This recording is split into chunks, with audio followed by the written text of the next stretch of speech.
Tunapoendelea kuishi katika dunia hii, yapo mambo mengi mbalimbali ambayo yanakuwa yanatusonga. Tunatambua kwamba kuna wanadamu mbalimbali ambao wanaugua magonjwa mbalimbali, lakini katika hayo magonjwa wamekwisha kwenda hospitali lakini hawaponi. Wameenda kwa waganga wa kienyeji lakini hawaponi. Wamekwisha kutumia dawa mbalimbali, mizizi mbalimbali wamekwisha kunywa lakini hawaponi. Ndugu yangu, kuna mambo ambayo Mwenyezi Mungu huwa anayachilia kwa mwanadamu, nayo ni majaribu. Anaweza akaachilia jaribu ili uweze kumtafuta katika hilo jaribu. Hivyo Mwenyezi Mungu anapokuwa ameachilia jaribu, mchawi hawezi kukuponya, mganga hawezi kukuponya, dokta hawezi kukuponya. Hivyo wewe ambao umekwisha kuhangaika sana, umeenda kwa waganga, umeenda hospitali, umeenda maeneo mbalimbali, umepata ushauri mbalimbali lakini haujapona. Mwenyezi Mungu anataka umrudie yeye, kwa sababu uponyaji wako upo ndani ya Yesu Kristo. Bwana Yesu asifiwe tena.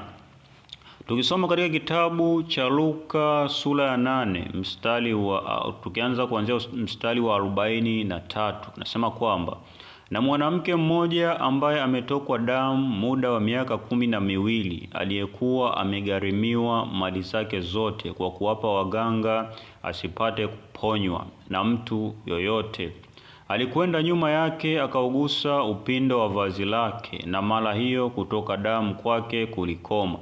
Yesu akasema, ni nani aliyenigusa? Basi watu wote walipokana, Petro alimwambia, Bwana mkubwa, makutano haya wanakuzunguka na kukusonga. Yesu akasema, mtu alinigusa, maana naona ya kuwa nguvu zimenitoka.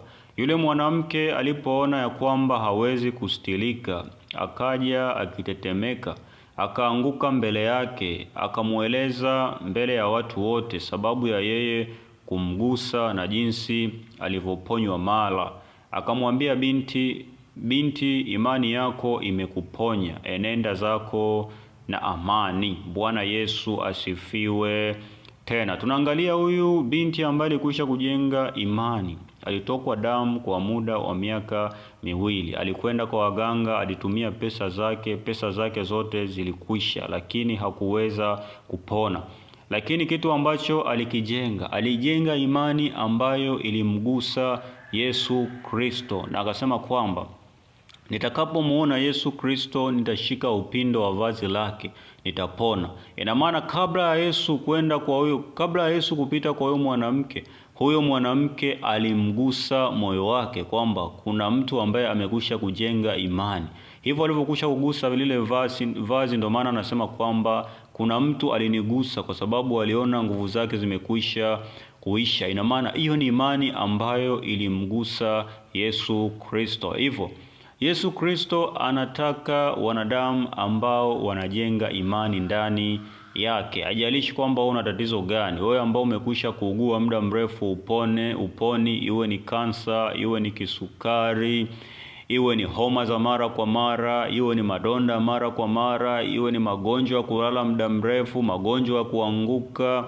Ndugu yangu, Yesu Kristo yupo kwa ajili ya kukuponya.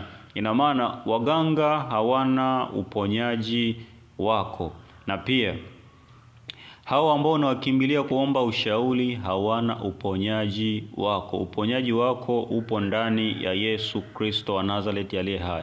Hivyo upo hai kwa lengo moja, umtafute Bwana. Ina maana rehema za Mungu zimekuweka hai mpaka majira haya. Jiulize, kuna watu wengi ambao wamekwisha kufa na magonjwa hayo, lakini wewe upo hai. Ndugu yangu, Yesu Kristo anataka ulikiri jina lake, hayo yote yataisha. Kuna wale watu ambao wao magonjwa yao ni kuanguka na kupata usingizi, tena pia baadaye wanaamka. Ndugu yangu, hayo yote yataisha pale ambapo utakuwa umekwisha kuamini. Ina maana kuna yale magonjwa ambayo yanakuwa yamewekwa kama pigo kwa wanadamu, ili mwanadamu aweze kumrudia Yesu Kristo. Na ndio maana kuna yale mapigo kipindi cha Musa alikuwa anapigwa Farao. Farao alikuwa anapigwa mapigo, anafanywa moyo kuwa mgumu ili baadaye aweze kumwamini Mungu kuwa Mungu ni mkuu, kwamba hapana Mungu mwingine bali yeye aliyeziumba mbingu na nchi. Hivyo wewe ambaye umeteswa na magonjwa mbalimbali, wewe ambaye umepitia shida mbalimbali, maumivu mbalimbali ya mwili, Yesu Kristo anakuhitaji ili aweze kuukomboa mwili wako. Yeye ndiye mfinyanzi, hakuna yoyote ambaye anaweza akakufinyanga. Wewe usijiulize ukasema, kwa haya mambo ambayo nimekwisha kuyapitia sijui kama mwili wangu utakaa sawa.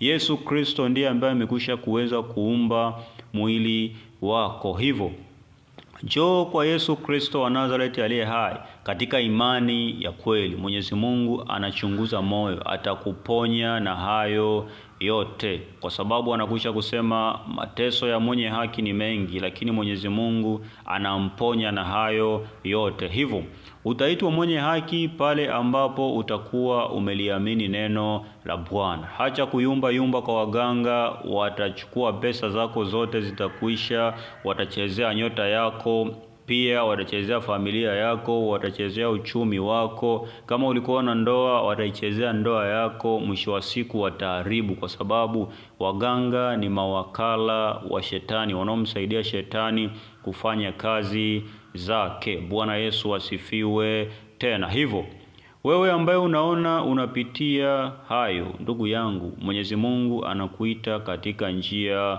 hiyo.